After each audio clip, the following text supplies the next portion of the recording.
Hey there, everybody. I am Jeff. This is Tabletop Toolbox, and welcome to episode number 85 of the weekly Ratchet. This is the week before Thanksgiving. I've got a bag of board games basting right here from PAX Unplugged, so let's get ready to stuff ourselves with some gaming goodness right here on the weekly Ratchet.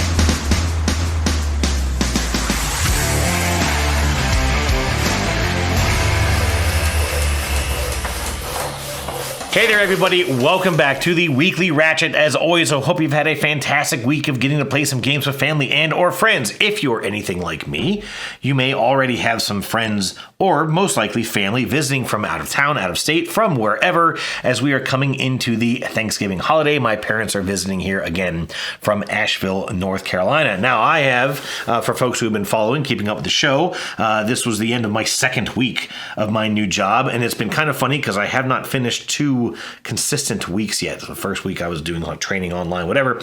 This past week I took the Friday off so I could go to Philadelphia to attend PAX Unplugged. This was, I think, my fifth year consecutively going to that convention, and I have seen it grow, as especially since that first year I went, which was 2021. It was a very COVID quiet PAX Unplugged, so there weren't as many people there. There weren't as many vendors there. In fact, there was a whole sort of end of the convention hall that was empty. Not in recent years, and certainly not this year. It was packed. There were people everywhere.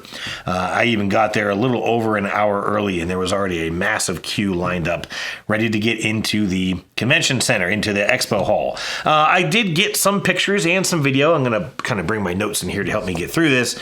I didn't take these in any particular order, but I'll try and show you a little bit of what there is to see at PAX Unplugged. Up first, I took myself a terrible selfie at the Purple X coming into the expo hall. Selfies are not my thing. They're just not. I just don't have the personality for a selfie. But anyways, so I did get in queue. I got into there. The first demo I kind of sat through was Forestry. This was, I believe, at the Capstone booth. I believe this was at Capstone. So Forestry is a new game. The designer's name I can actually pull up here just really quick because I already have this queued up. Michael Pichel? Not sure how to pronounce that, but one of the developers with credits on this is Tomasz Olek, the same designer as Galileo Galilei and SETI. The guy's really kind of on fire right now. And so I think even at the Capstone booth, they kind of had this like, oh, this is also from, Tomasz Olek, even though he's not actually the designer of the game. So I thought that was kind of odd. This is an interesting game, and I won't go into detail on it. I decided not to pick up a copy of it, but you're literally conducting forestry. You're cutting down forests. You're using the wood to fulfill orders, very much like the Woodcraft game, which is Vladimir Suchy. But there is this element of trying to sort of preserve forests, maybe regrow them. There is an element too, you're trying to make sure you're not sort of over harvesting one area. So there is a little bit of an emphasis, or trying to place an emphasis on conservation and, being productive and not, or efficient, I should say, and not just over harvesting whatever. This kind of looked a little simplistic, I think, compared to some of the other games that Tomasz has worked on. So I didn't pick this one up. But that was an interesting demo to sit through. I also then ended up at the booth for Snapships Tactics.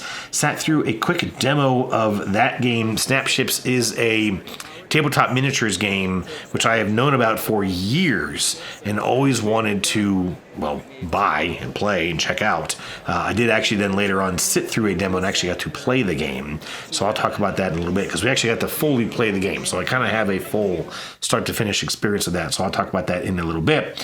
One of the really cool experiences I got was I ran into Jen, the board game librarian. Jen, and I'm assuming that was her husband.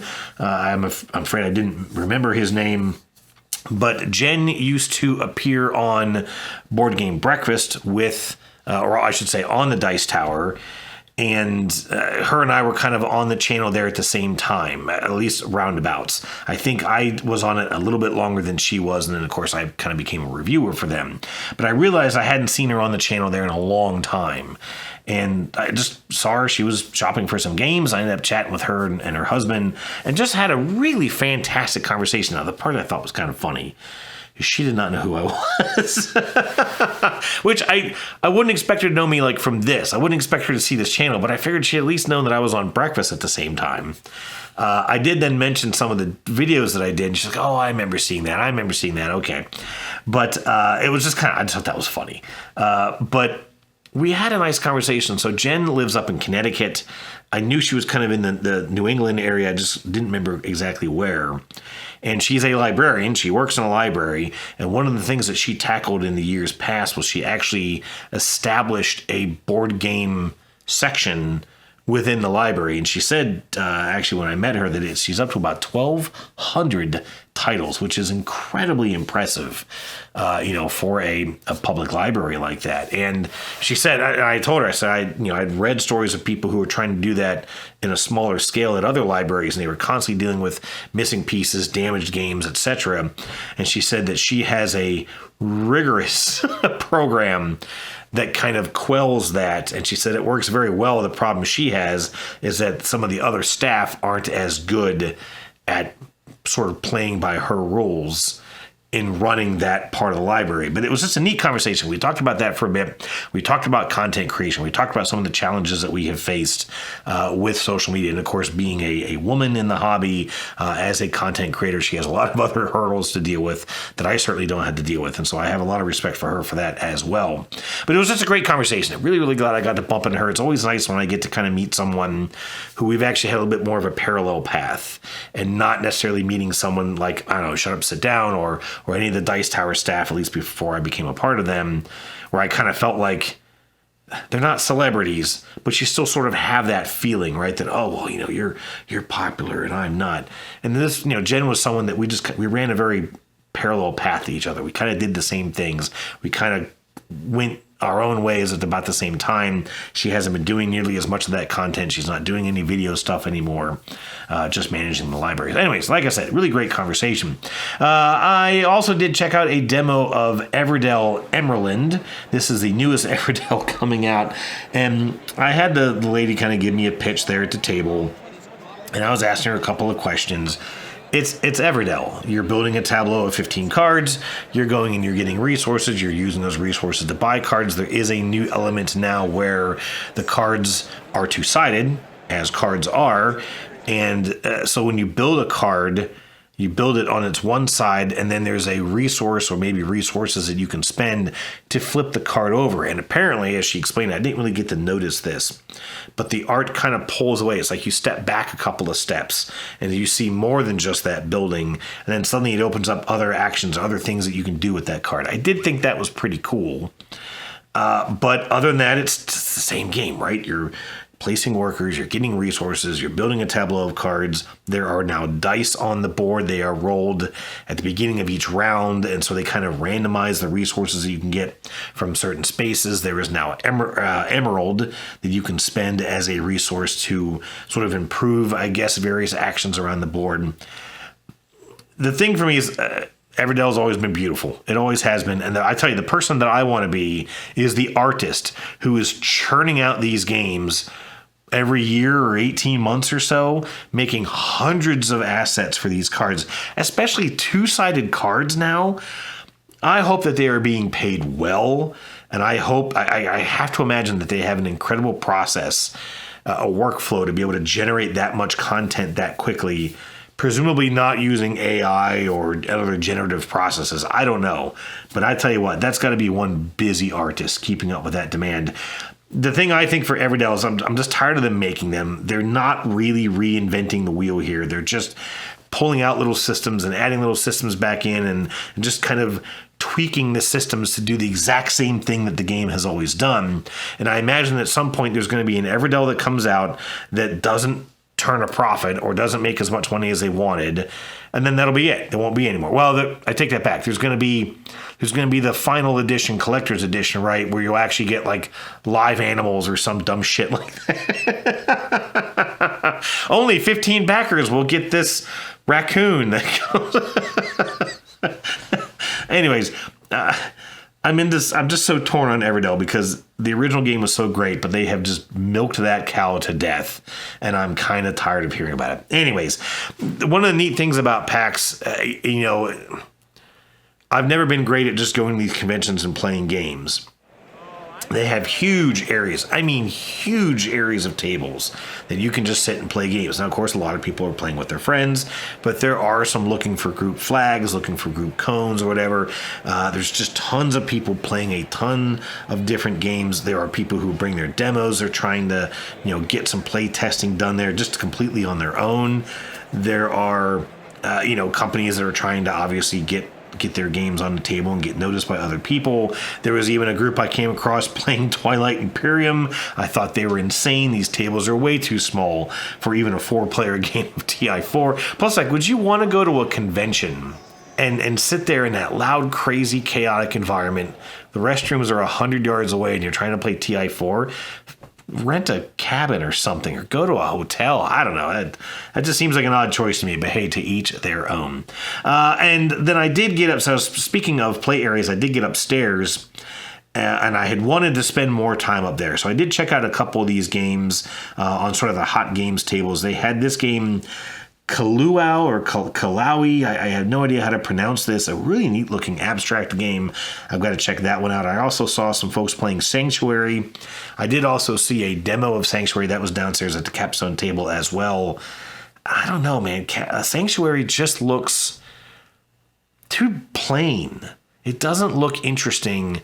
And the thing is, Ark Nova was an okay looking game, but it was not an incredible looking game, right? A lot of the icons were just very basic silhouettes of things. It was very, very simple looking game. All of the art on those cards was that kind of washed out, slightly unsaturated, but overexposed, weird sort of photography.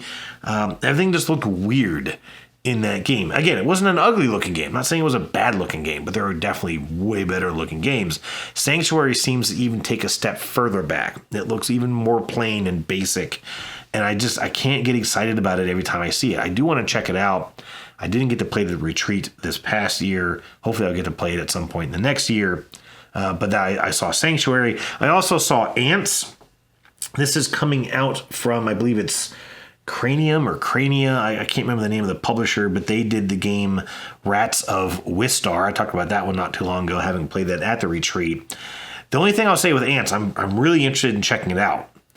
And I saw some groups playing it. And in fact, the one table looked like they were just getting into the rules. And I really considered sitting down to try and join them. But due to timing, I couldn't. But I see a lot of similar systems between the two. For one thing, the boxes look very, very similar.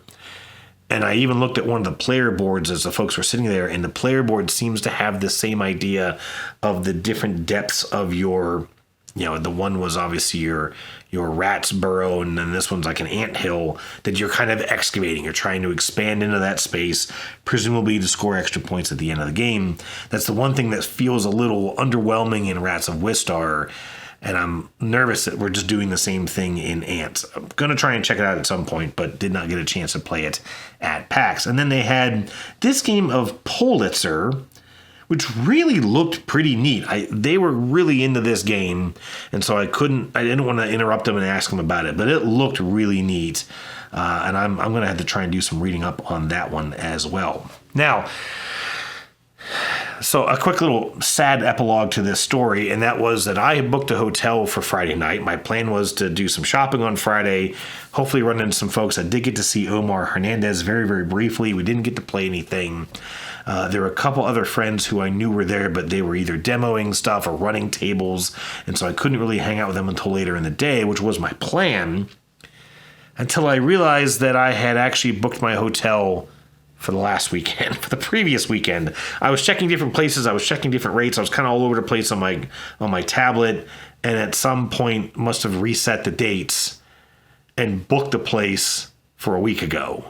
And so by the time I realized it, of course, everything for Friday night there in Philly was insanely expensive because the Philadelphia Marathon was taking place at the same time.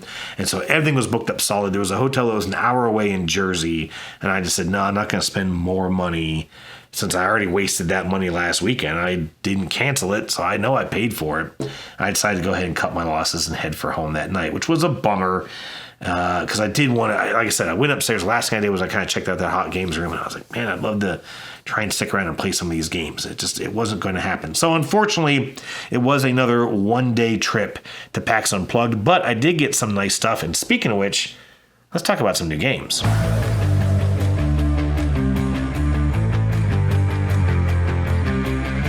All right, like I said, I've got a bag of goodies sitting over here, and I'm going to run through these in no particular order. The first one is, speaking of which, the SETI expansion. This is Space Agencies from Czech Games Edition, and Tomáš Olek, the designer. I've talked about SETI a couple times here. I haven't played it in a little while, but it is really one of my favorite games. It has really helped me, actually, to become better at that efficiency puzzle, trying to wring the most out of all your resources. One of the neat things with SETI is that you're playing and you're trying to sort of discover these alien races, and they're not like, the green bug-eyed Martians. They're not, extreme fantasy aliens. They are much more rooted in what we would likely discover were we to finally find proof of alien life on another planet or elsewhere in the solar system. And so, it's almost like bugs or moss or something like that. And there's maybe a little touch of some fantasy into them and sort of what they let you do or how you can communicate with them, but it's reasonable. And this one adds more aliens that you may discover. So you only ever play with 2 of them in any game. Every time I've played this, except for the last time I think I played this, I did let it just be random. And it was funny in the last game. It was, I think, a solo game I played at my cabin, where I said, no, I intentionally want to check out this faction. I have not gotten to experience this last tile yet, and I want to check it out. So now there are 3 new ones in here. There are also 11 different space agencies that you can start off with. They kind of provide some asymmetrical starts. And they provide a bunch of extra resources and even like an initial action that you would take. They provide some robust income and let you tuck some extra cards. They give you a lot. And so, in fact, I read the rules to this last night. When you play with the organizations, the agencies, you eliminate the first round of the game. So you only play over 4 rounds, which is supposed to kind of offset the strength of these factions. And it even says that it really does not recommend playing with that 5th round, because then their strengths can really get unbalanced potentially, and a player could really possibly take off. Also add some quick start cards. Again, just gives some extra resources and things to start off the game with. And it adds 40 more cards into the already massive deck of cards. There really is not a whole lot of new mechanisms into this, except for some new scanning tokens. They're called signal boosts, and you can use them when you are scanning to scan even more. And I think that might be an effort to kind of offset some of this idea where, especially in the 2-player games, it's trickier to get a system scanned out and get things done when you're playing with less players. But don't know. I'm really, really anxious to check this one out. It does also add solo components to kind of integrate this stuff in with the solo game. That is SETI. Up next is Luna, the Galilei expansion. Speaking of Tomáš Olek, I guess maybe I'm becoming a little bit more of a fan of his games than I had intended. I did not get to open this one yet. I have no idea what it adds. In fact, this is the first time I am looking at the back of this box. It says it introduces the moon as a new object of observation, adding a new scoring mechanic to explore, 4 new playable characters with some new abilities. Powerful inquisitors enter the game, like we needed that in this game, but offers great rewards to those who can successfully persuade them, map the moon together, and enhance your strategic possibilities. I see a bunch of like a new kind of a grid-based board over top of the moon here. Maybe that's how you're actually mapping out the moon. There's also some sort of a Urania track down here in the bottom, a little S-curving track. Don't know anything about this one, but I did really like that game. I've talked about that one here a couple times on the channel as well. Let's see. Up next, this one. I grabbed a couple of additional deluxe bits for Wormspan. These are from MeepleSource. They are screen printed wood. A lot of the stuff they have nowadays is 3D printed. I just don't really care for buying 3D printed stuff, especially if it's a single color, which means I can easily print it myself. But anyways, these are player tokens. So now instead of just having cubes and a little meeple for your character, you actually now have a screen printed person. You can move across the different caves of your player board, and instead of just cubes, you actually have little tokens of kind of like your faction, your player color, whatever.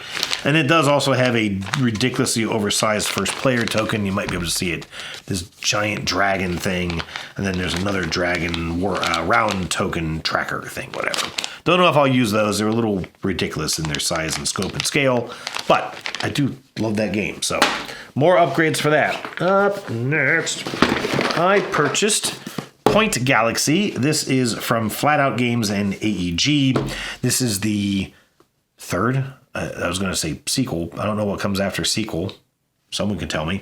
But this is the third in a line of, it was originally Point Salad, then Point City, now Point Galaxy. I played Point Salad at Unplugged, the local games cafe, with my family. I remember thinking it was okay. I don't care about Point Salad. It was a theme that wasn't very interesting. Not that there's really much in the way of a theme there, I'll be honest. But then I picked up Point City because it kind of billed itself as a city builder, and I love city builders. And I did not care for that game at all. I don't even remember how it worked. I just remember being incredibly underwhelmed with it, and I've already gotten rid of my copy. I had no intention of getting this, despite the space theme, as everyone knows I'm a huge fan of. But one of my local buddies, Ricky, was telling me about it. He played it, I think, it was either at the cruise or maybe at some other event that he hosted, and said that it was actually pretty good, that there's a bit of depth to it. There's some difficult decision making that kind of pops in just enough. We've already played this game twice, so I'll tell you a little bit about it here in a little bit. Point Galaxy. Up next is String Railway. This was a game, so quick backstory on this. String Railway is by Hisashi Hayashi, a pretty famous, pretty popular, I should say, Japanese designer. And String Railway was featured in a Shut Up and Sit Down video, I want to say 13 years ago. I had stumbled upon it at some point, after kind of getting into the hobby. And it was, as good old Quentin described it, it was a game where you're kind of putting out tiles, sort of just kind of open play area. There's no official board. You have literally a string that sort of establishes the boundaries of play. And you can even kind of make it completely random if you want to. But you're then connecting these tiles just by laying strings across them, with the idea then being that you're trying to establish kind of a grid of tiles and whatever, and you're scoring points. It was relatively simplistic. And so I saw this and I thought, well, surely that can't be the String Railway, because it was a fairly old game. It was a Japanese-only game. But it is. It's the same game. This is from Hisashi Hayashi, and this is called String Railway Collection. There's actually two games in this box. One is that simplistic version, but then there's basically a newer, a little bit more robust version where you start off with an established set of depots and towns and stations and whatever, and you're connecting them with your strings as railways, but then you actually have to move goods across your railways trying to fulfill orders. And that version, my wife and I played literally a few minutes ago, so I will tell you about that here again in a little bit. I think, is this it? This is the last one? I think so. Here we go. Small noisy box. Average little box. Another tiny little noisy box. And the big box of Earthborn Rangers. This is a cooperative, or of course, solo game with a card-based structure, sort of an open world exploration story-driven game. I think I may have already said that. But this has always kind of been on my radar. And I was chatting with Daniel while I was there, my good buddy here in the area, and he said, yeah, I've been eyeing this one up as well. I said, well, you know what? I got a new job. Why don't I kind of treat myself, and I'm going to pick up this game. And it sounds to me, I had the guy kind of give me a quick walkthrough on it. And it actually sounds a lot like the Lands of Galzir game. I think I talked about it in the last episode. I'll talk about it again here in just a moment. But it is a game where you kind of develop your own character. You're picking cards that are going to go into your deck. And then you're going around, you're kind of encountering these events, these occasions. Maybe you actually sort of pick up a quest. You have something that you're seeking out to do. and this deck of cards sort of triggers how all that stuff happens. So it's actually not that heavy, but there's a lot of cards in this box. This box adds more character customization abilities, and these two boxes are just deluxe components to kind of replace some cardboard tokens and such in the game. There are a number of other expansions. I could have spent a ton of money on this thing that add more quests, more maps to explore, etc. And I thought, well, hey, I want to be able to do more with, this is something you can add directly into this game and just sort of improve your experience. Have additional customers that you can, or characters that you can create, or sort of alter existing characters within the base game. But the other stuff is just more. And I don't really need to do that until we've gotten to sort of understand this environment a little better. So anyways, went ahead and picked this one up. I haven't gotten to open it yet. Shut Up and Sit Down raved about this one as well. They did a couple of episodes on this. In fact, the guy was even saying they were really proud because it was the first game, the only game ever so far to receive 2 golden pairs, as they put it, from Shut Up and Sit Down. So that kind of tells you something. Of course, again, I don't model too much of my opinion on what they think, because I do believe that their game group, the people that they get to play with, are unlike any other game group any of us have ever managed to have. And I think they just get to play games in ways that most of us don't get to play them in. Anyways, there was one other thing that I purchased, and unfortunately, I don't have it here. And here's why. I didn't buy this for me. I bought it for my daughter. And right now it's hidden upstairs in our bedroom closet. And she right now is between me and my bedroom closet. So I couldn't get it over here for filming. But I bought her a Chess Up set. I saw this. I have seen this. I have known that it was out there. I actually saw it at Origins in Ohio. I don't remember seeing this at Gen Con. I don't know if they were there. I do believe this came through crowdfunding, Kickstarter of some sort. I don't remember. But anyways, I saw this at PAX, and I actually got a chance to sort of get up and really look at it and see it working. This is a chessboard.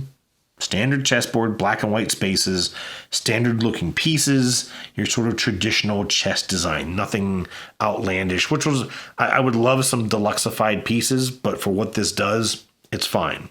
It has a little touch screen off on the side, fairly small. I mean, half the size of like a Samsung screen. And the board lights up, the pieces are touch capacitive, it's Wi-Fi capable. And this thing, the list of options, the list of things that this product lets you do is kind of insane, because you can connect to other players through the internet. So I can play on my board and someone else can play on their board, and it'll light up and tell you what the other player has done. And so you can, you've got to manually move their pieces, but you know where you're going from and where you're going to, just looking at your board. You don't have to be chatting with them or anything. It keeps track of your time. Has your chess clock kind of built right into the board. If you're into that kind of thing, if you care about a timed round, you can also connect to the internet. You can play with folks on chess.com. But the game itself, the product itself, is a chess training simulator and even solo playing, device. So the touchscreen will actually let you, for each player sitting at that board, they can dial in how much assist they want. And so what you can actually do is when you touch a piece, you just touch the piece. It'll light up all the spaces on the board that piece can go to. It knows which piece you are touching and, of course, where it is. And so it'll light up all the moves that it can make, even highlighting other units that it can attack. And it knows where the other pieces are. So if you're blocking one of your own units, it will not show you as a path that you can take. It's incredibly smart. But then it also lights up those squares. So the piece will light up purple, the space that it's on. And then you get green, blue, and red spaces wherever that piece can move. And if it's blue, that's just, okay, you can move there. If it's green, that's a good move to make. And if it's red, that would be a bad move to make.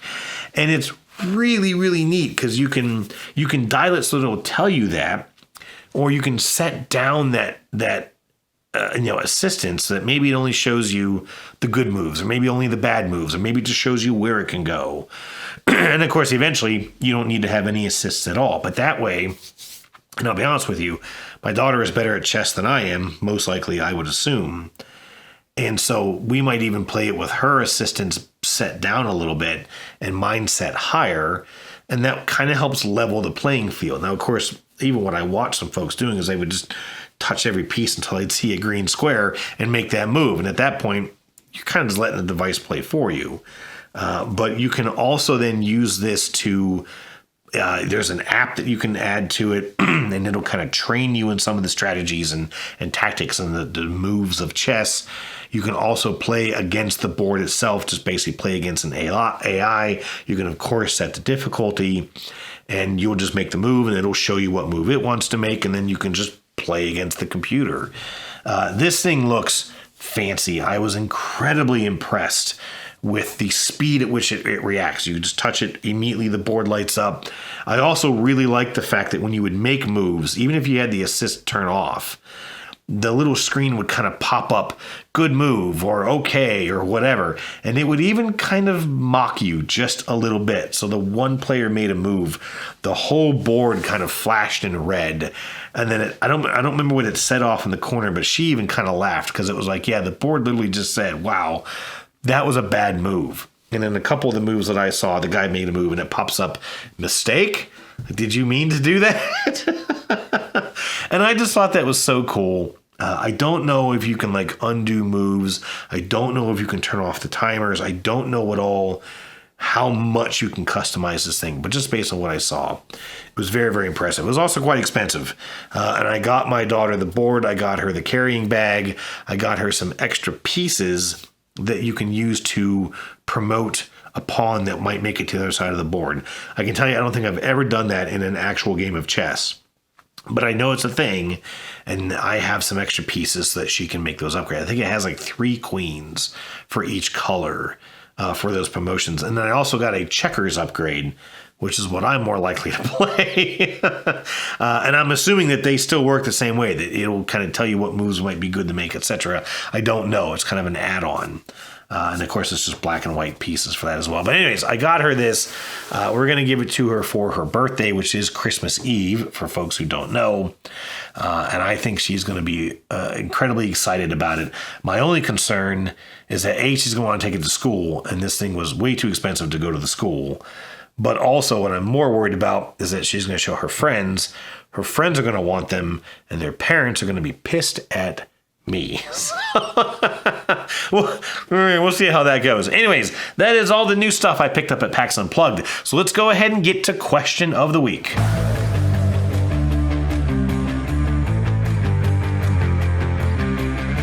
Question of the week. All right, so last week I kind of recounted a slightly difficult story with a slightly difficult player who we were playing a game with, and this gentleman was on his phone during the rules teach, and as soon as let's go ahead and start the first turn, he goes, well, hang on a second, I don't know what this does, I don't know what that is, and I'm like, yeah, because you weren't listening, you were playing on your phone.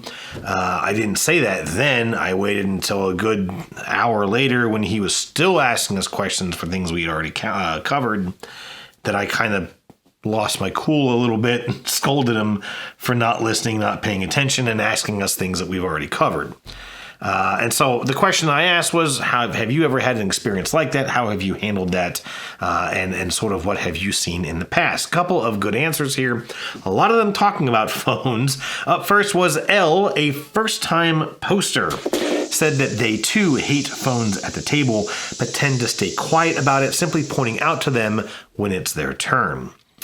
And, I made the comment in that last episode that, yeah, I don't typically say things.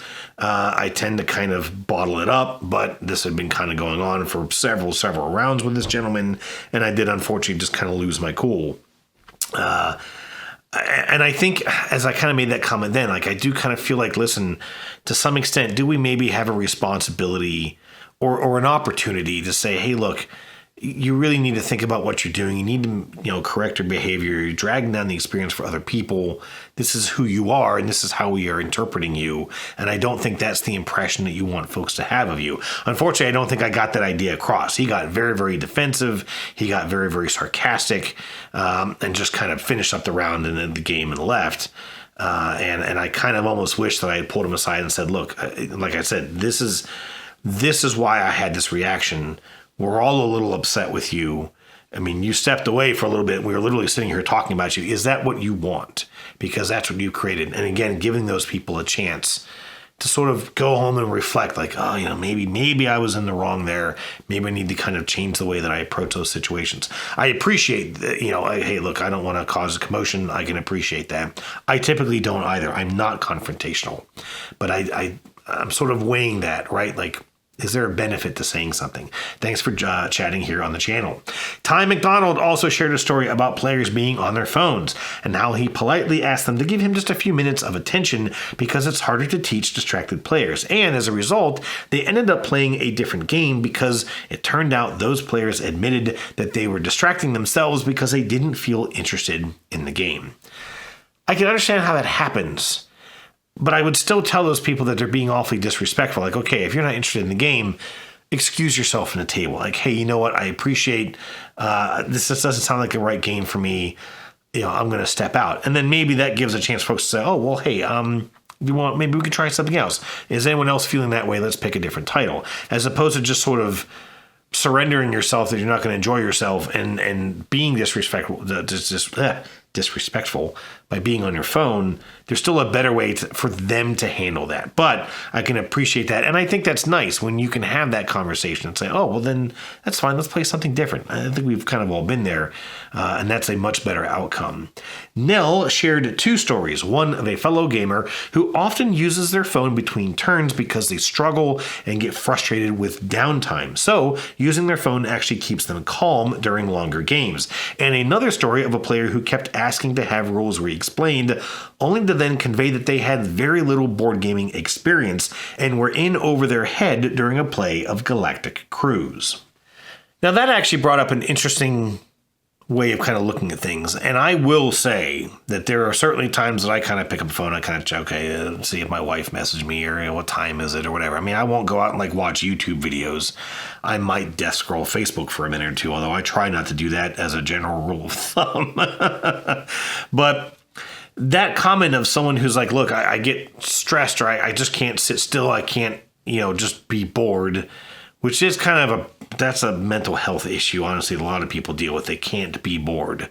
But anyways, I can see that. I can kind of understand like, hey, I'm going to remove myself from being a source of stress for people by maybe being impatient or, sort of showing that I'm impatient. And I'm just going to kind of like distract myself so that I don't, mess up the experience for other players. And I think as long as you're still being mindful of what's happening around the table, if it is an interactive game, you can't really do that. The game that we were playing had a lot of simultaneous play, had a lot of rapid changing of turn order. It wasn't always just my turn, then his turn, then someone else's turn. It was jumping around. So that game, it didn't really work in. But I can understand that. And as far as the other topic, you even mentioned that you were kind of frustrated with the player who brought this inexperienced player to the table to play Galactic Cruise.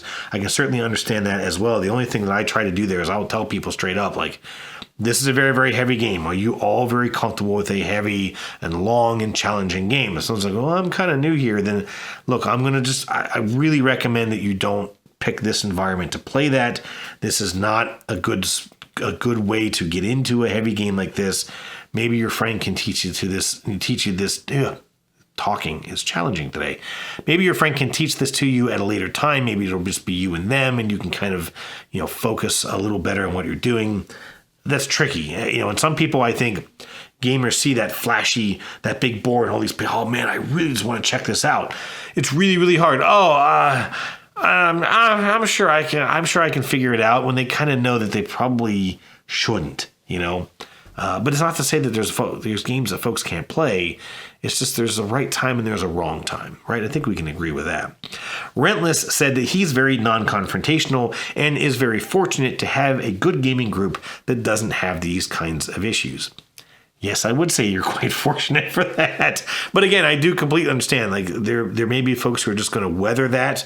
They're going to just sort of sit and tolerate it and then make a mental note to themselves to never play with that person again. And again, I don't think that that's helping that person. Eventually there becomes a point when no one wants to play with you because no one has bothered to tell you why, or no one has bothered to tell you why. Wayne Kruger, too, said that he's rarely ever had an issue with another player, noting one time that a player was playing a game in a way that was frustrating to others around the table. He said they confronted the player and suggested finding a middle ground that would help everyone enjoy the game a bit better, and thankfully, the player agreed and adjusted their actions. Now, that seemed a little vague to me. I didn't really know what you were talking about or how or in what sort of aspect that things were difficult. I kind of got the impression that maybe they were playing super aggressively and you were trying to kind of get them to dial that back, but it was a little hard to tell. And that's great. I think the one thing that maybe we should take home from this, if nothing else, is how to identify if you're that person, and if someone does confront you, try to take the high ground about it. Try to, you know what, I apologize, you're right. Let me see what I can do. Or, you're right, I'll put my phone away. Or, just whatever. I'm being really aggressive because I'm trying to do this, and sometimes in some games that's just difficult. Sometimes we're playing a fighting game. Yeah, I'm attacking that person a lot. I'm really sorry, but maybe I think they're winning, or maybe they're just an easy target and it's kind of helping me, whatever. But you do have to kind of understand, like, as we talked about with the aggression game, actually just last week, if that person really, really hates that playthrough, yeah, you win. But did you? Did you really? Because they probably hate your guts now. Agent83 lamented a variety of players he's encountered at gaming events and meetups, including those players distracted or disinterested in the game that they are playing, using their phones, etc. Players who rush other players and are impatient, those who overanalyze the game and make the experience drag out for everyone else, and those who are ultra competitive and determined to win. He said several of these tend to become players he will intentionally avoid indefinitely. Yeah, and it's funny because I think there was a question of the week many episodes ago talking about different player characteristics. And this is a subject that you see a lot in the hobby. I feel like I don't actually see as much about it these days, but I don't really consume that much board game content these days either. So maybe it's just not where I'm looking. But yeah, I know exactly those types, right? Hurry up, let's go. Are you done yet? Are you ready? Why aren't you taking your turn now? Let's go. You get that. You get the people who, oh man, I am just crushing all of you. Like, I know that sometimes I've done that with good friends. Like, man, I cannot believe this score right now. And they're like, yeah, you jerk. And I'm like, I'm sorry. I found something and I used it and it worked and I get it. I understand. You get those people who just, they want to math out every little aspect. Well, I can do this for 2 points. That's going to give me 3 points, but, then I'm not going to have this. I just can't decide. Well, just pick something and go, because I'd like to get this done before it's my birthday. And then, yes, of course, the person who's just constantly distracted, constantly playing on their phone, constantly talking to other people. I don't like to sit down at games when other people are playing. I don't like to watch people play because I know that I'll tend to chat or comment and just distract people, and I don't want to do that. And you're absolutely right. What that tends to happen is, as I just mentioned, is that you become the player that other people don't want to be around, or you end up with this exhaustive list on the other side of the table of people that you don't want to play with. And it's become very difficult to me going to things like RiverCon, going even to the Dice Hour Retreat and going, I don't want that guy at my table. I don't want that guy at my table.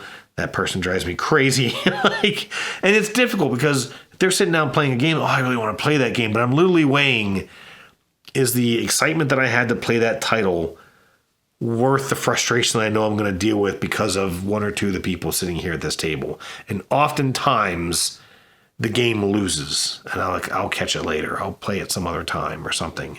And it's frustrating. Omar Hernandez said that he's rarely had to confront another player, but that he'd be the first to say something to someone who was being disrespectful to other players at the table, and truly hopes that someone would let him know as well if he were doing the same. And I kind of mentioned that already, and I think that's really, really key. I think that we have to understand that sometimes it's us. I know that I sometimes tend to be a little grumpy when I'm losing, especially when I'm getting just absolutely crushed at a game. I can get very frustrated. I'll talk about a game here in a moment where I was just getting clobbered. And I try to be very, very just zen-like about it, but I also know that I was, at least at one point, a little, not passive-aggressive. I was a little, if anything, just a little like sarcastic, like, oh yeah, no, I'd love to play this again. And I try not to do that, but sometimes it just kind of gets the better of you. But I do think that it takes everyone at the table to try to make sure that everyone at that table and at the next table will have a good playing experience. That is my thoughts. Those were your comments on Question of the Week. So let's get to some recently played games.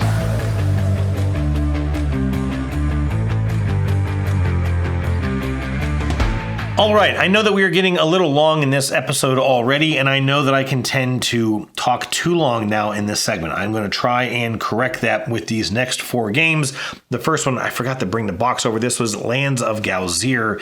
I mentioned this one, if not in the last episode, the one before. This is a card-based and app-based story-driven game. You control a character, and you're simply going around this very beautifully illustrated board, picking up quests, sort of rearranging the skills of your character, participating in a bunch of various challenges and stories using several dice checks, and all of that story and the sort of management of those dice checks is managed with an app. Now, it's not actually a downloadable app. It's just something you can log into on the web. Very, very easy to use. Even has a little bit of a musical background, which we really, really appreciate. I played this with my daughter, and the bummer of it, I don't think I got any pictures of this playthrough because the play spanned 2 days. Not because of anything of the game. We just had a lot of interruptions and even the day in between that we were not able to come back to it. I'm amazed the cats didn't knock anything off the table because we played this over at the house. My daughter, as I mentioned in the previous sort of recap of this game, she saw my wife and I playing it, and she was very, very interested in checking it out for herself. And that is, of course, a huge win for a parent. I will say that I think even she was a tad bit underwhelmed after that first experience where she got to play. And again, I'm not going to really get into any spoilers here, but each character does have a starting mission that they will begin the game with when they enter the play for the first time. You can save at the end of a game and play another game, and you basically kind of keep everything that you have. Or you can, of course, just completely reset, in which case you will start with that exact same personal story again. And while there are little deviations in how you can accomplish them, I don't believe that the maybe 3 chapters or so of each quest that you're going to get through play out any differently. I believe that you're always going to encounter the same 3 events. It's just kind of how you tackle each one that might have some slightly different text or a slightly different dice check, whatever. And that's the thing, is you get done with that quest, which is very quick. It's very easy to do in a single playthrough. You don't have to, but it just kind of naturally happens because, well, you did that one thing and it says, oh, you're going to have to go here and figure this out. You're going to be compelled as a player, well, I want to go figure out how that story ends. The fact that you're on that 3rd chapter and now it ends, and you're like, well, now what do I do? And it's like, oh, well, you can go here and pick up this quest. And then maybe it lasts for a sort of event or 2 or 3. I did play a story, and this actually did impress me. I just went to a random town. I picked up a random quest. There's kind of this deck of cards you go through, and they just spawn at various locations, and you start a story.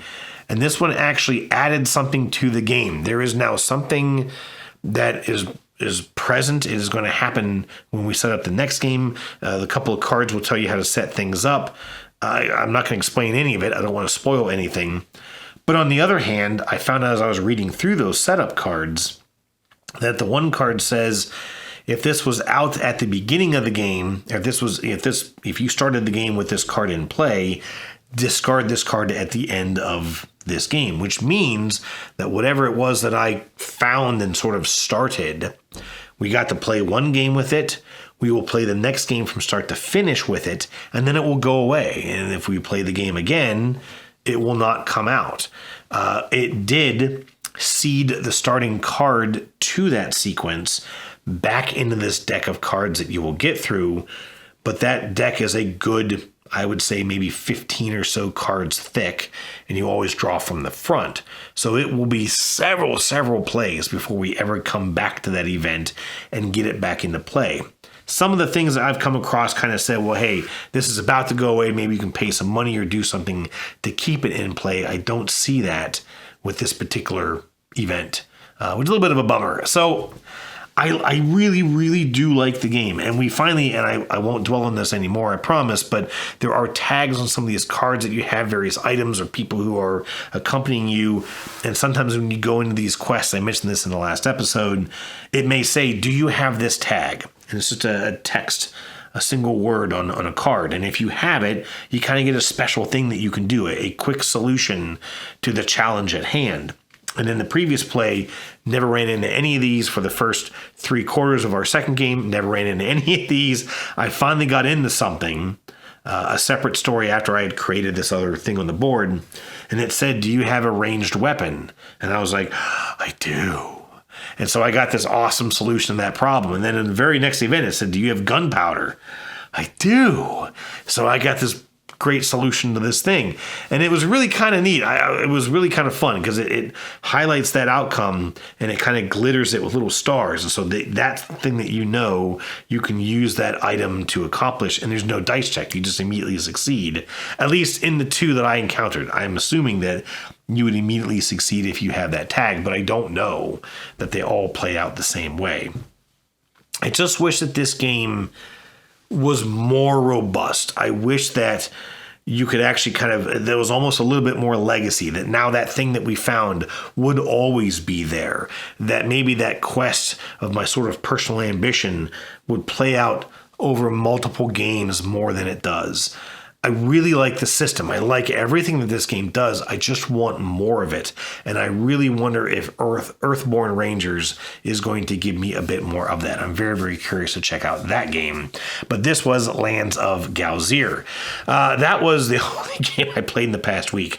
At PAX Unplugged, I mentioned this briefly, I saw a demo of Snapship Tactics. Now, I'm going to try and get through this quickly, but this is a miniature tabletop-based game.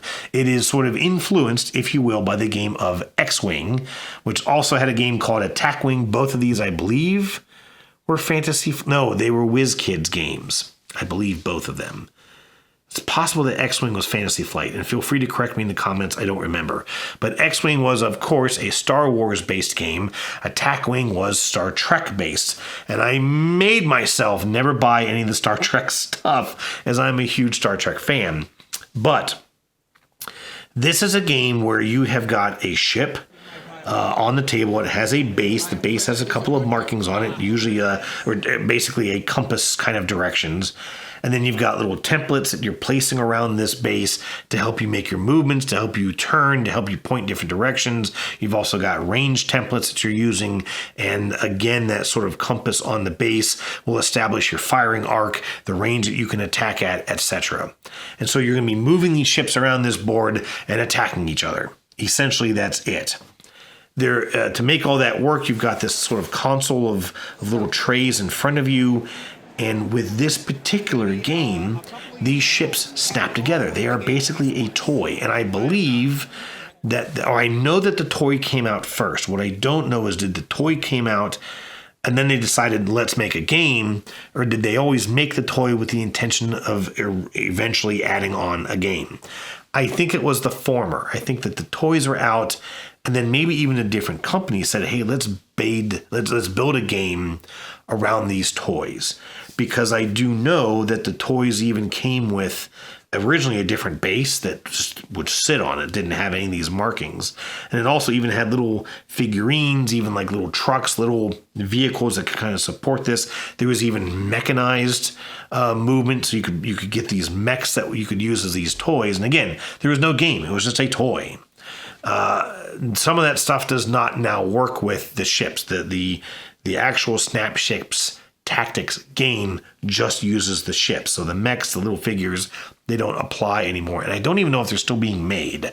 I really don't know. But anyways, when you have a ship, you're going to have a core card, and that's going to give you a couple of base attributes for your ship, and then it's going to tell you how many other components you can have, like a wing, a thruster, and maybe 3 modules. And then you're going to literally go through your deck of cards and other things that you have and literally decide, how do I want to build this ship? Well, for my wing, I want this little wing, which makes me very maneuverable. For my engine, I want something that's maybe medium range, so I can do still be sort of maneuverable and turn a bunch, and it's not going to rocket me too far across the map. And then for my modules, you may have weapons. You may have anti-missile weapons. You may have defensive systems. You may have shields. You may have things that kind of help mitigate some of the other aspects of your ship, etc. At the beginning of each turn, I'll teach this real quick. Beginning of your turn, that card also sort of sets up your turn structure. The first thing you do is you reset the evasion factor for your ship. Mine was 2, but it could be different depending on your ship. You're then going to remove a number of cubes from the modules that you have. And you're also going to do a movement. You always start with a basic movement. You have an optional turn and a mandatory distance that you must travel. And there's only 2 distances, short and long. That's all. And you're just using this little L plastic sort of template. You put it against your base. You can turn, and you don't have to make a hard 45 or 90 degree turns. You can turn anywhere up to that amount. So use a little bit of fine tuning that you can do with your movement. And then you're going to have a bunch of blue energy cubes. And these various modules, the engines, the wings, whatever, will tell you how many power cubes you have to add to them. But some of them may also require a heat cube. Heat cubes are just a general supply. You'll add them when you need them. And then whenever you remove the heat cubes, they just go back to the supply. You always have a fixed amount of power. And the basic rule is that you can only add cubes to a card if there are no cubes there. So you must remove all the cubes from a card before you can use it again. And that's why at the beginning of your turn, you remove a set number of cubes, which may refresh 1 or 2 or more of the different modules in your ship. And I even had a module that I could add power to let me remove more heat from other systems. But it was basically like a cooling system built into my ship, which was pretty cool. And that's it. That's the whole idea. Like I said, you're moving around, you're trying to engage in combat. Now, in this particular playthrough, the company that was running the demo, the Snapship's company, had a scenario pre-built. And the quick scenario was that there was some piece of tech that exploded. There were pieces of this technology all over the place, and we're rushing in trying to recover these pieces of technology and get them home to help us with further research. And the first team, it was a team-based 2 versus 2, to recover 4 of the 8 pieces of this tech would win the scenario, or, of course, you could just win by sudden death. And immediately all we were doing were just opening fire on each other. There was no idea of trying to actually salvage this tech. Nobody cared. I had a pre-built ship. The other 3 players knew the game, and they had already built their ship and already kind of had their configuration set up. And right off the get-go, I quickly realized that they were far more capable with their ships than anything that I had. I could basically move, turn a little bit, and shoot. They had all kinds of anti-missile technology. They had the ability to pull U-turns and were very, very flexible and maneuverable. And I immediately kind of realized that you can basically screw this game up just in how you build your ship. I will also say that there was this kind of weird aspect of just downtime, talking about being distracted and kind of, maybe being bored with downtime. The 2 players I was against, one of them was actually like a frequent tournament winner of this game. And so him and his opponent would spend several minutes per turn figuring out, well, I can do this, and then that sets this up, and then you can maybe move here, and well, if he does this, I can do that, or whatever. And we were just kind of like, can we freaking go already? That was a bit frustrating. And the other thing was that all of your combat is, of course, dictated by dice. The idea that you have this evasion level, I briefly mentioned. Some of your weapons actually add to that evasion level. If, for example, they're a longer range weapon, then of course there's a bigger chance of you just missing. And so you have to then roll equal to or higher of their evasion level plus any value added by your modules. And so at one point, I could only hit on an 8 or higher, and the dice only went up to 8. It was a D10 die. You had a miss, you had a 1-8, and then you had a critical. And so I could only hit him on an 8 and a critical. And so I rolled a bunch of dice. I think I got 1 hit. He then turns around and he rolls a bunch of dice on me and got 6 hits. He rolled less dice, but got a lot more hits. And it's kind of like, again, I understand it's a combat game. It's kind of like quick and it's very easy to chuck dice. But I didn't feel like there was a lot of balance as far as well, hey, I'm using a long-range weapon, but I'm up close, or I'm using sort of a flexible weapon, but I'm up really, really close, didn't matter. I still had to add 2 to his evasion level and made it very difficult for me to hit him. And he also was using all kinds of upgraded modules that he had to increase his evasion level. I wasn't able to do that very effectively. And so I just felt like it was very, very lopsided. There was way too much downtime for what felt like a quick little fighty game. I felt like it almost felt play to win. Now, I will say that there's only a couple expansions for this game. And so if I went out and I spent $180, I could have everything that they had. The only difference being that I may only have 1 or 2 sets of things. And so we may not all be able to build a very nice, capable, upgraded, fancy ship. And so if I want to be able to play 4 players, it goes up to, I think, 6 at least. I got to buy a whole bunch of copies of this expansion if I want everyone to have an equal chance to play on a leveled playing field. And so it felt very play to win to me. It felt very, again, like, oh, you're the new guy. We're going to just go to town on you and you're not going to have a good time, which is exactly the experience that I had with Snap Ship Tactics. Over the weekend, like I said, I had to come home early. I couldn't stay there as long as I wanted to, but my wife and I did get 2 games actually of Point Galaxy Inn. This is, I believe it's referred to as a ladder climbing game. I could be wrong on that. Again, feel free to correct me, but you are drafting cards from this simple market. And eventually you're trying to play these planet cards into columns of cards in front of you. Each column of cards represents a solar system. And you simply are trying to play the cards in either ascending or descending value. You establish that when you place your second card. So if I play a 7, well then I think 7 is the highest number. So naturally I'm going to have to go down. But if I play a 3, my next card can be a 4 or a 5. And as I continue to draft cards, I can either add below or above the stack of cards I already have. I just can't insert in the middle of existing cards. The other neat thing with this, or the one neat thing I should say, is that the cards are, of course, again, two-sided as cards are, but they actually are different on each side. So the back side of the cards are all planets. Basically all going to be planets. But the other side of the cards can either be a sun, a wormhole, asteroids, or a moon. And as those cards are revealed, only that top row, so there's 9 cards in the market, only the top 3 cards are face down and will feature the planets, the stars, moons, wormholes, or asteroids.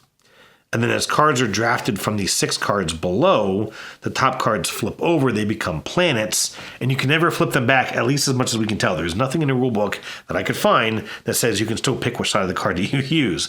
We're a little bit of a bummer, because the suns will give you scoring criteria only for the planets which you assign to them. So you can only have 1 sun per solar system, and that sun will establish scoring criteria for only the planets within that solar system. The moons do play out with the planets. They attach to a planet. You want to try and have them next to a certain color or colors. The asteroids tuck under a planet, and they simply play like a lot of your drafting games, or whoever has the most of them will get a certain number of points, 2nd, 3rd, 4th place, whatever gets less points. And then the wormholes let you break the rules in the upwards and downwards tracking of those planet cards. So I can go 7, 6, 5, 4, 3, place a wormhole, and then go literally 3, 4, 5, 6, 7.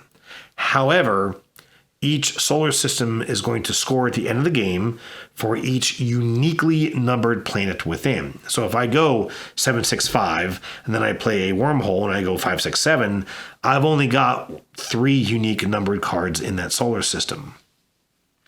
There's also these little research tags, and they kind of score the same way, however many unique tags you have across your entire galaxy of different solar systems.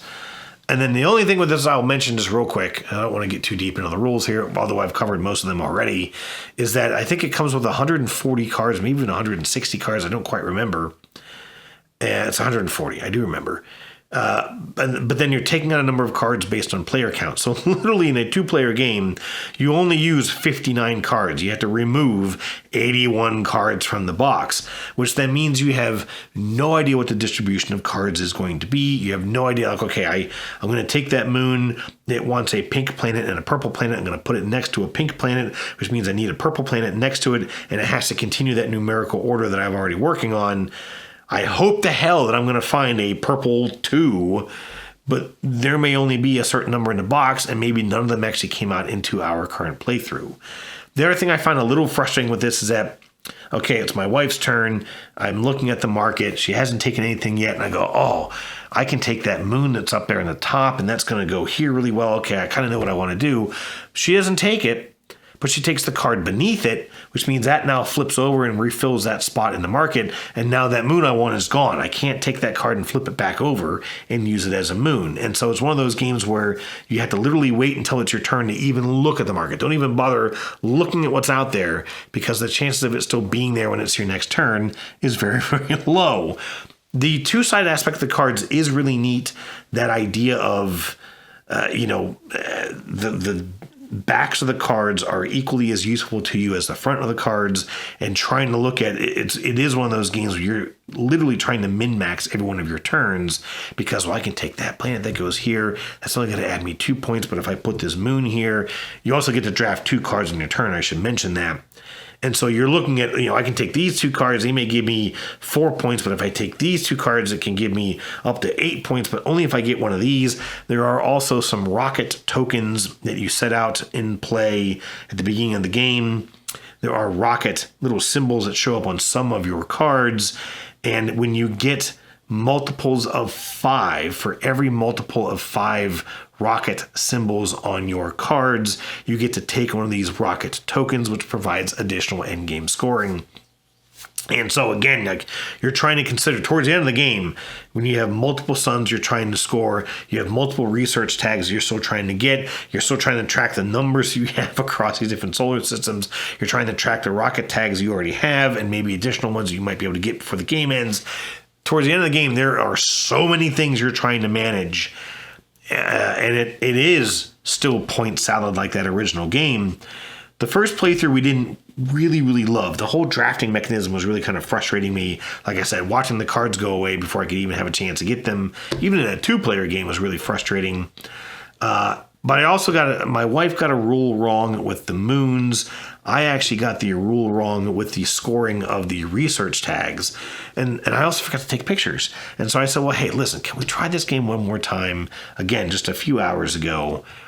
And we had a much better play of it. And I do like this. The only thing I will say is that I can see this being a great game for us to play at like the pub or something, but it takes up a decent amount of table space with all these different columns of cards. That market's not really too big, but it can kind of add up. So table space might be a small challenge, especially if you're playing on smaller tables. Other than that, I did enjoy, and I think I will hold on to Point Galaxy. The last one I will talk about is the String Railway.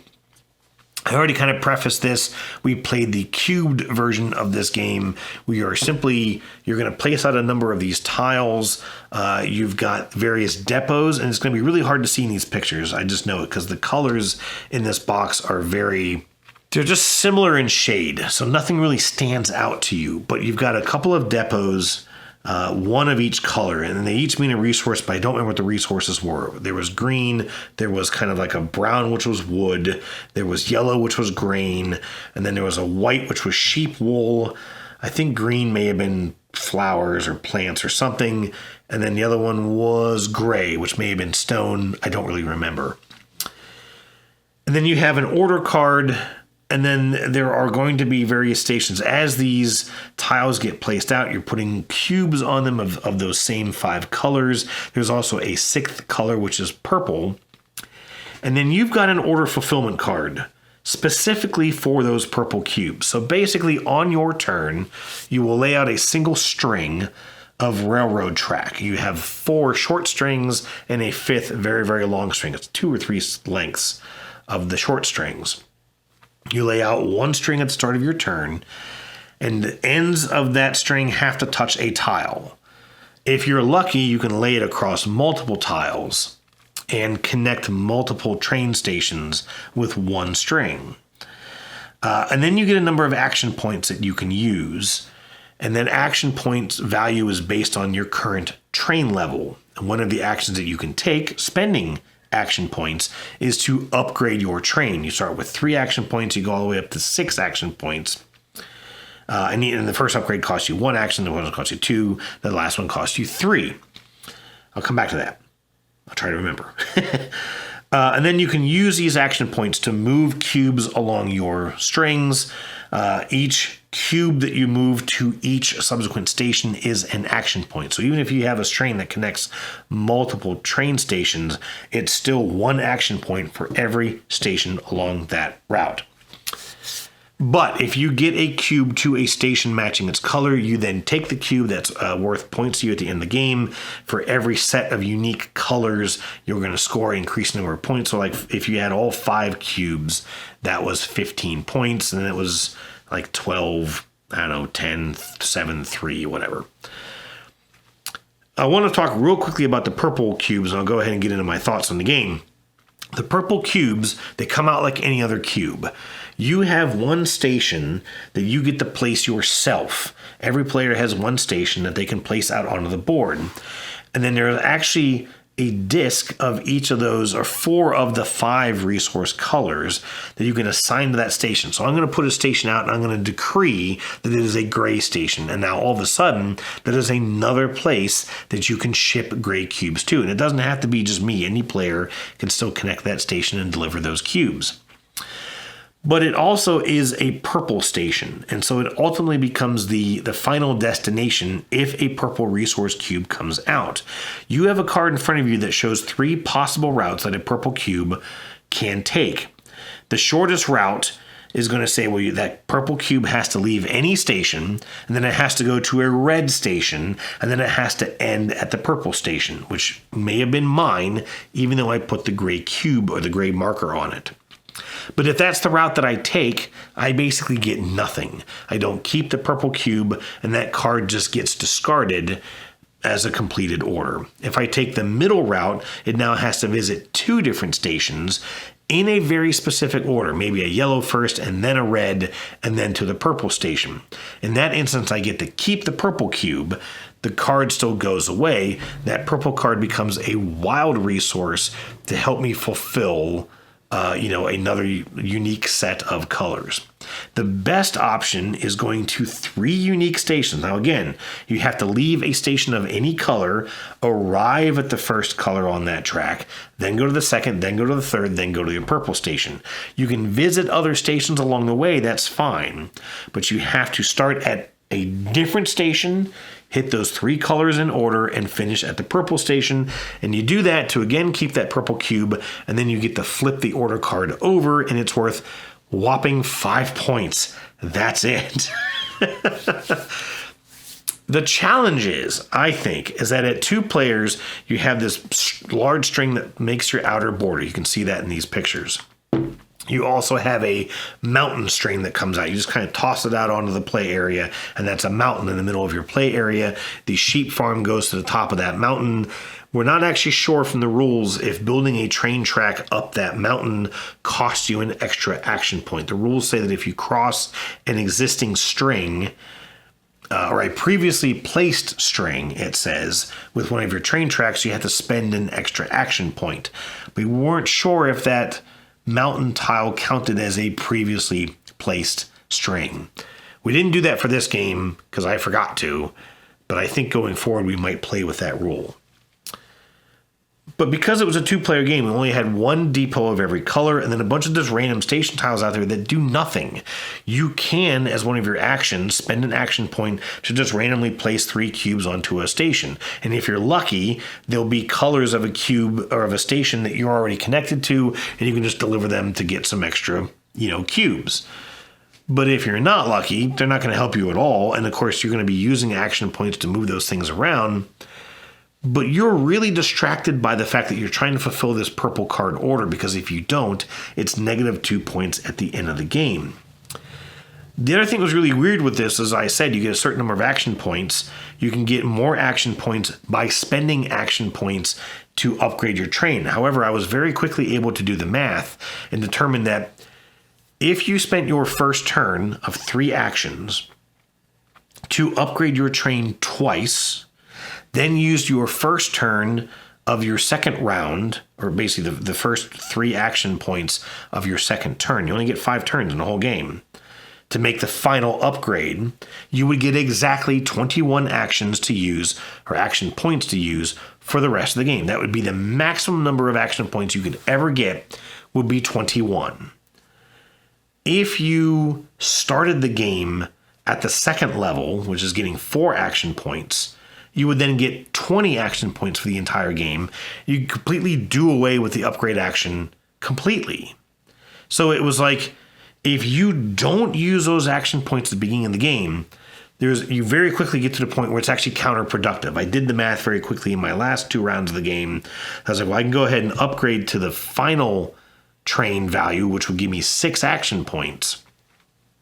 But I was going to use 3 of my 5 to get the 6, leaving me with only 2 more actions left. I actually had 2 more rounds left. So I was going to get a total of 15 actions.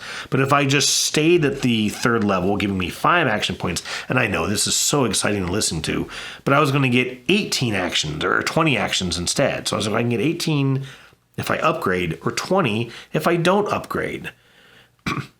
This game is too cutesy, silly string on tiles to be getting into that detail of math and talking about like AP players dragging down the experience. I'm literally sitting there like, okay, hang on, if I carry the 1, okay, whatever. Why would I do that action? And it's like, why am I even sitting here thinking about this? It's kind of ridiculous. And so I would really quickly house rule this to say, you know what? You just get 4 action points per turn. 5 turns, 4 action points each, 20 action points. Good luck. May the best man win. Because it's very, very easy to kind of get caught up in this. And even if you don't do the upgrade at all, you're still going to get 15 action points through the whole game. And so, I don't know. That just really felt weird.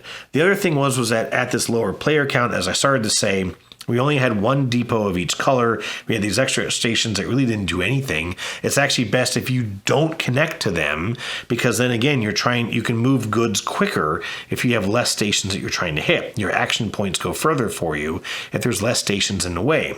We didn't really quite understand those rules as we were setting up the game, and so we had 1 way over here, 1 way over here, 1 over here, 1 over here, and it was impossible to link them all together, to follow this convoluted route that the delivery card's telling you.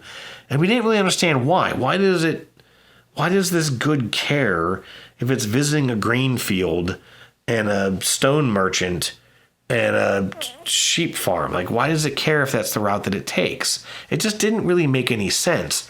And my wife was working really hard, and she did. She didn't get the best route. She took like the medium route, which let her keep the cube, I think, and got rid of the card because she was afraid of losing those points. But I quickly realized, look, if I just spend the 7 action points it's going to take me to get these goods delivered, I can just, to get that 1 good delivered to score 5 points, I could instead get 3 cubes delivered to where they want to go, scoring me 4 points, losing the 2. I'm still in net positive, and I win the game by literally a point. And it just felt like the game does a lot of stuff to get in its own way. It's probably a lot better at higher player counts when there's a lot more stations out there. It's easier. You can connect a bunch of stuff with 1 string. But again, the realization that a lot of these stations it gives you are literally just getting in the way. It's actually best if you can just avoid them. I don't know. I enjoyed it. I did feel like the setup was way too lengthy for the couple of minutes that we played this game. Putting everything back away, too, was kind of like, this is a lot of work for a game that we played for like 15 minutes. And this was also $30. So even as I'm sitting here talking about this, I'm thinking, maybe I didn't really get my value out of String Railway Collection. I think you could house rule this to make it pretty interesting, and I might have to play with that because we did enjoy the experience. We did enjoy the idea of it, but I think it could be a lot better without a whole lot of tweaking. I don't know, we'll see. That was String Railway. And that is it for episode number 85 of the Weekly Ratchet. Real quick, for question of the week for next week. Now, this is the holidays coming up, and I kind of debated how I want to tackle this. I love asking, well, do you get to play games with family? But I kind of already did that before. But I do want to ask this. I want to actually go back real quick to the Snapship Tactics. I had intended after that demo to buy the game. I was going to demo the game. I think I'm going to have a lot of fun because it's spaceships and I get to build them almost like Legos. I know I want to buy this. And then I played it and I walked away. I didn't buy any of it.